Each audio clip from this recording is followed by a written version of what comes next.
The Los Angeles Zoo is home to approximately 1,100 animals representing 250 species. The first zoo in Los Angeles was constructed in 1915 in an area that would later be known as Griffith Park. 51 years later, in November 1966, after a $6.6 million plan was put in motion, where the zoo relocated and reopened to where it presides currently. After just celebrating being reopened for 50 years, the zoo has stood the test of time for 102 years. Wow.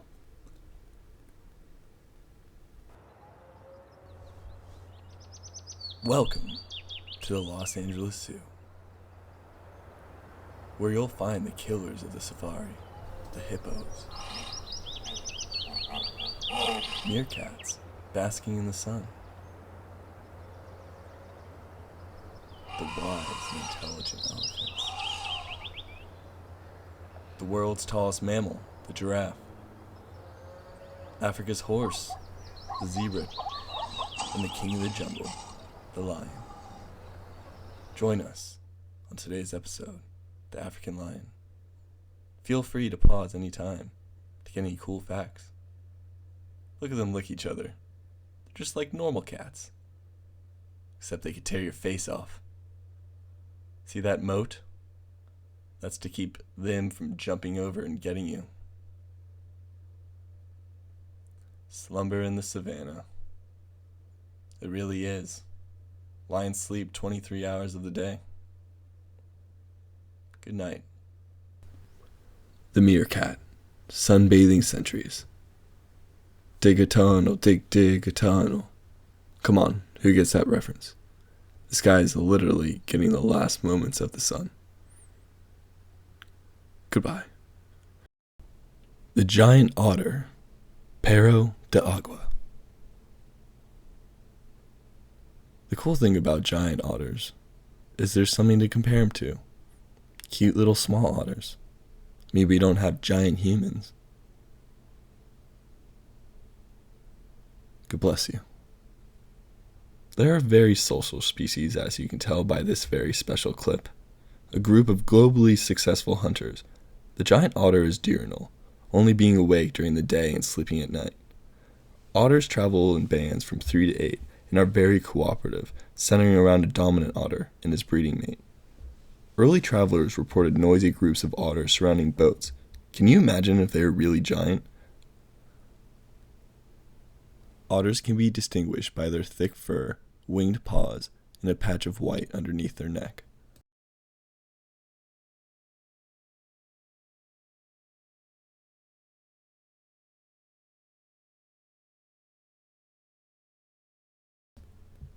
The maned wolf. It's the largest canine in South America.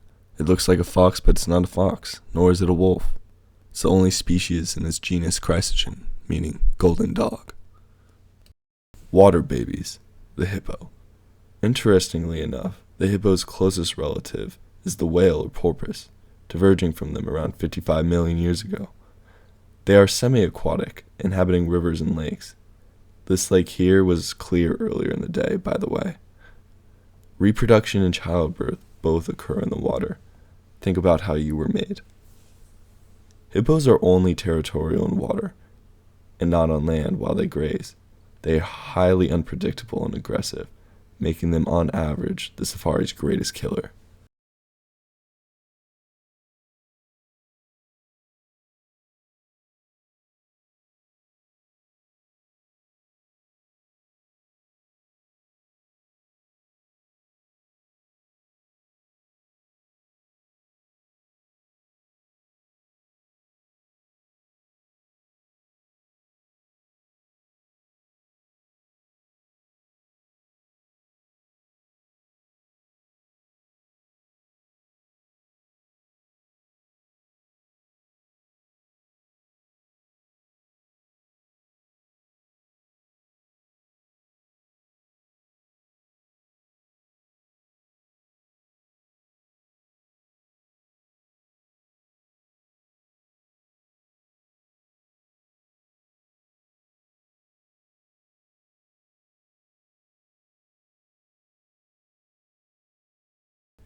Here is a highly intelligent and self-aware creature, not the girl, Asian elephants. They have a very large and highly convoluted neocortex, a trait also shared by humans, apes, and certain dolphin species. Sorry about the glare.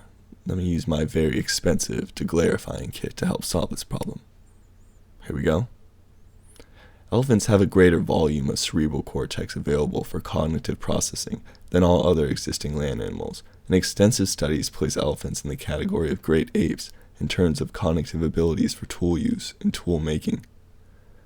Asian elephants inhabit grasslands, tropical evergreen forests, semi-evergreen forests, and moist deciduous forests. Try saying that 5 times fast. Look at that guy just crossing his legs, putting sand on his back. So graceful. The first historical record of the domestication of Asian elephants was Harappan times. Unfortunately, the elephant went on to become a mountain war, a status symbol, a beast of burden. But really, these guys are elegant creatures.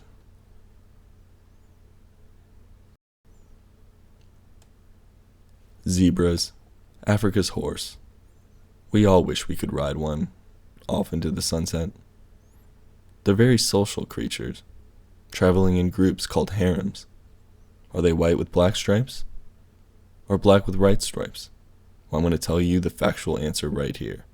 They have a very distinct coat, individual to his own, like a fingerprint.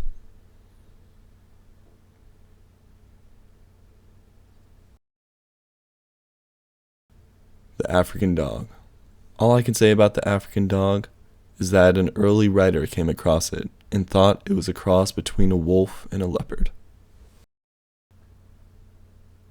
The giraffe, the tallest land animal in the world, characterized by its long legs, long neck, and distinctive spotted pattern. Many people first believed the giraffe was a cross between a leopard and a camel, which is reflected in its scientific name that I'm going to mispronounce, Giraffa camelolepardus. Giraffes live primarily in savanna areas in the sub-Saharan region of Africa. Their extreme height allows them to eat leaves and shoots located much higher than other animals can reach. Basically represented in this situation here. Their long tongues are helpful in eating because they help pull leaves from trees. Look at that long tongue grab that leaf. Same principle. Right here, the giraffe has a moment with the girl.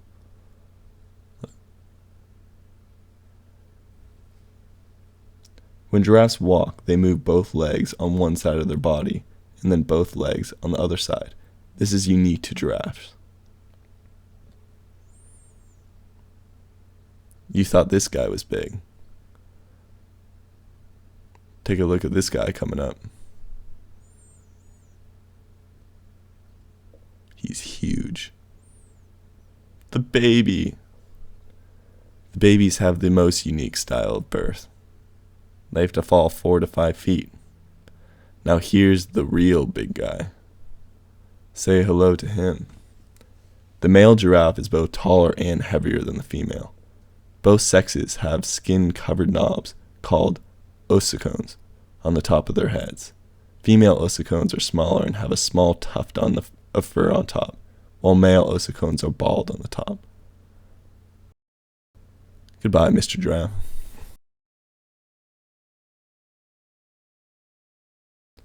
Now this next animal is very special to me. My favorite, the snow leopard. It is a descendant of the wild cat and panther families. Native to the rugged and snowy highlands of Central Asia, the endangered snow leopard is particularly found in the Himalaya region. China holds 60% of the snow leopard population. Oh look, he noticed this guy coming before I did. They prefer living in ridges, cliffs, and rock outcrops. These locations are convenient because they provide camouflage for stalking and sneaking up on prey. They are one of the most beautiful creatures in the world. They have gorgeous smoky gray coats, patterned with black spots and rosettes. The fur on their belly is about 5 inches thick. They are found in altitudes as high as 3,500 meters above sea level. The snow leopards are generally smaller than most cats, weighing only about 30 to 55 kilograms. At shoulder, they stand at almost 2 meters tall. The coolest thing about the snow leopard is the tail. The tail of a snow leopard is almost as long as its body.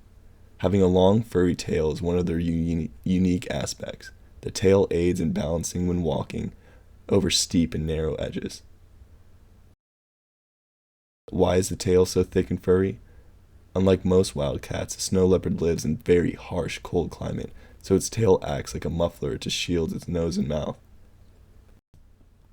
The female's tail is 30% smaller than the male's tail.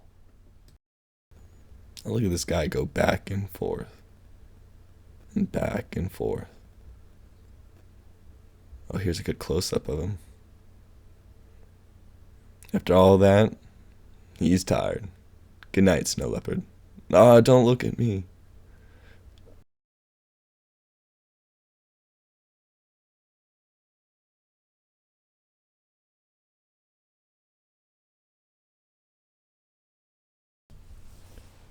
Born of the sky and earth, immortal, magically fused, from the mountains of flower and fruit, an old monkey am I, the Monkey King. I could go on and on about how smart monkeys are and how they use their cerebral cortex, but as you can see, these guys are pretty self-explanatory with how smart they are. So intelligent. The cool thing about monkeys is how they can swing around. That's something I've always been jealous of. If we are descendants from them, why can't we do that as easily? Now here we go. This is where the real planning is. Planet of the Apes, where the takeover begins. Look at them plan and plan.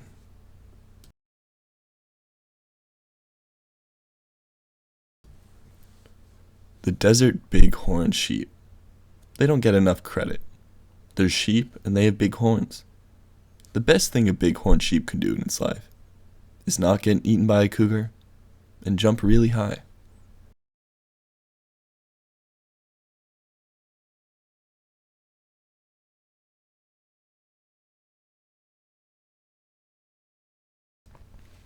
Now this blue, beautiful bird was actually the bird from Up.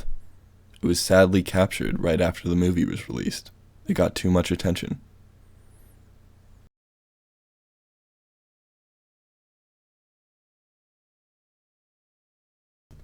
The giant tortoise. Now I'm slightly mad at these guys because they can live for 150 years, but all they do is slowly eat grass. Like they could come up with a cure for cancer or work on some formula, but no. Slowly eat. I think it would be best if I narrate this next segment. Oh, time to get up from a nap. There's a lot of people out today. I should try to impress them. What does this smell? It smells good. I haven't smelled this before. It's only 3 feet away from my bed. Oh, what a beautiful day. I just got up. Oh, another smell. What is this? Okay, I'm done with that spot. Time to come over here. A bunch of humans today. See, they built the wall bigger. Can't jump out. I'm definitely thinking about it. You know what? I think I can still jump out. I'm gonna try a different angle. I'm gonna try to go over here. Honey, I'm gonna try to jump out again.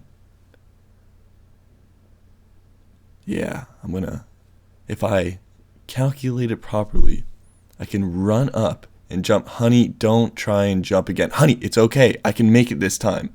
No, you can't. Yes, I can. I'm going to do it. This is the time I'm going to do it. Okay, I'm coming back to bed. Yeah, that's right. Come back to bed. Look at how she's looking at him. Like, what are you trying to do? Get back here. He's just like, all right. That was a waste. I hope you enjoyed the episode, ladies and gentlemen. Have a good night.